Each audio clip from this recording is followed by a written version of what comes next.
If you're tired of recycled fantasy anime lists, today we're exposing genuinely underrated masterpieces, deep stories, risky themes, unforgettable worlds, and emotional damage that proves popularity and quality are definitely not the same thing. Kicking off with number 10, Shinsekai Yori from the New World. Shinsekai Yori starts calm, almost boring, then quietly turns into psychological horror disguised as fantasy. Psychic kids growing up sounds cool until society starts erasing people like corrupted save files. This anime doesn't rush action or spoon-feed lore. It slowly poisons your comfort. Every arc adds unsettling questions about control, morality, and whether peace built on lies is still peace. The adults smile while committing ethical war crimes, and the monsters? Yeah, they're victims too. That's the worst part. The show constantly flips who you're supposed to fear. By the final episodes, you're not cheering, you're reflecting. It's not flashy, doesn't chase hype, and definitely scares casual viewers away with its pacing. But if you enjoy anime that respects your intelligence and emotionally ambushes you later, this one delivers. Shinsekai Yori isn't entertainment, it's a quiet moral reckoning that lingers long after the screen fades to black forever. This is Emma's Anime. Watch this video to the end and hit that subscribe button now. Sliding to number 9, Seirei no Moribito. Seirei no Moribito feels like fantasy anime made for adults who are tired of noise. No screaming power-ups, no forced comedy, just rich world building and quiet emotional weight. Bolsa is a rare protagonist, competent, calm, and shaped by past mistakes instead of trauma monologues. The relationship between her and the cursed prince grows naturally, without melodrama. Even the action scenes feel grounded, almost respectful, like every strike matters. The political tension is subtle but sharp, especially when faith and tradition start justifying murder. The Emperor's logic gets exposed without cartoon villain theatrics. This anime trusts silence, atmosphere, and character expressions to do the heavy lifting. Some viewers call it slow, but that patience is its greatest strength. Seirei no Moribito doesn't try to impress you, it invites you in. And once you're invested, the emotional payoff hits quietly, deeply, and without asking permission. Landing on number 8, Haibane Renmei. Haibane Renmei is gentle, depressing, confusing, and unforgettable, sometimes all in the same episode.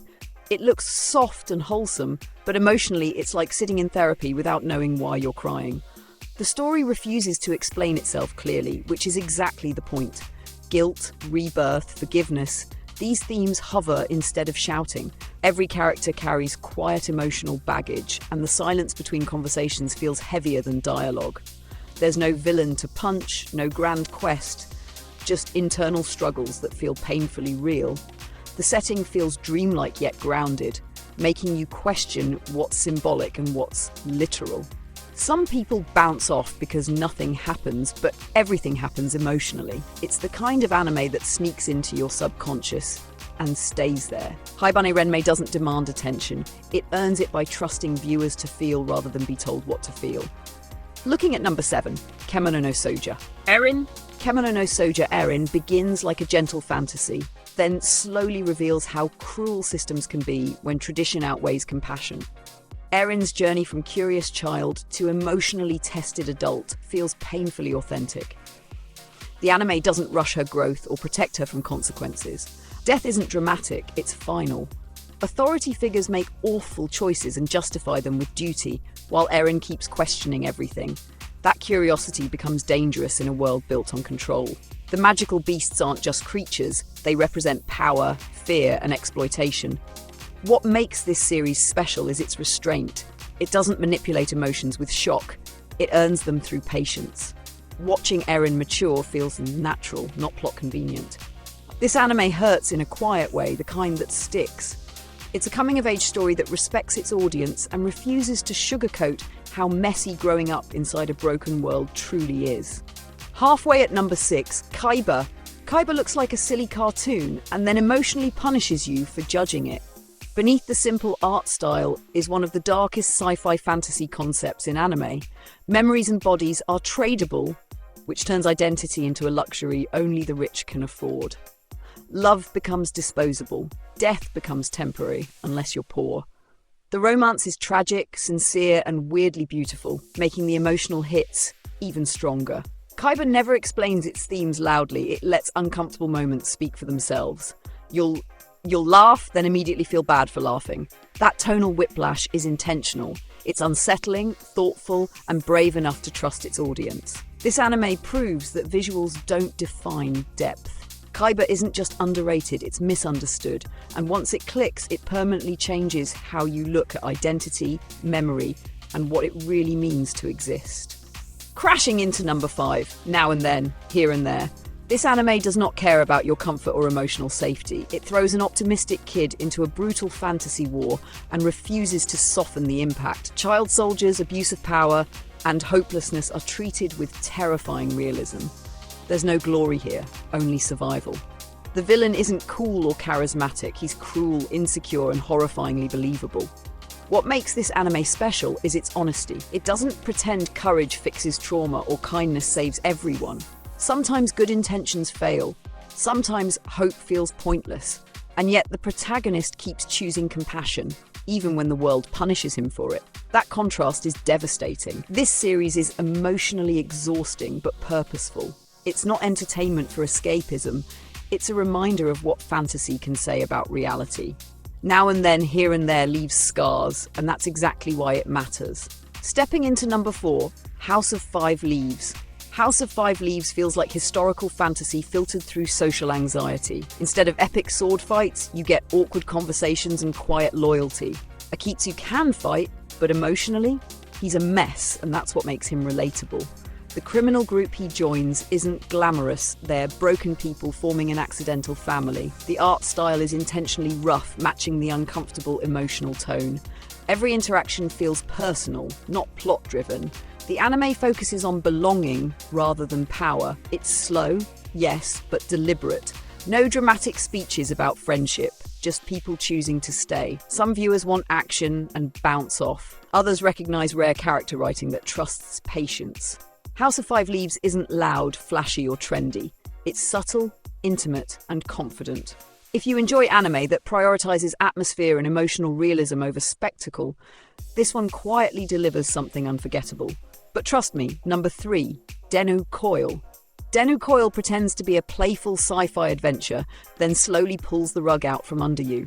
Augmented reality glasses turn childhood games into psychological nightmares. Rumors become monsters, bugs become ghosts, grief becomes code.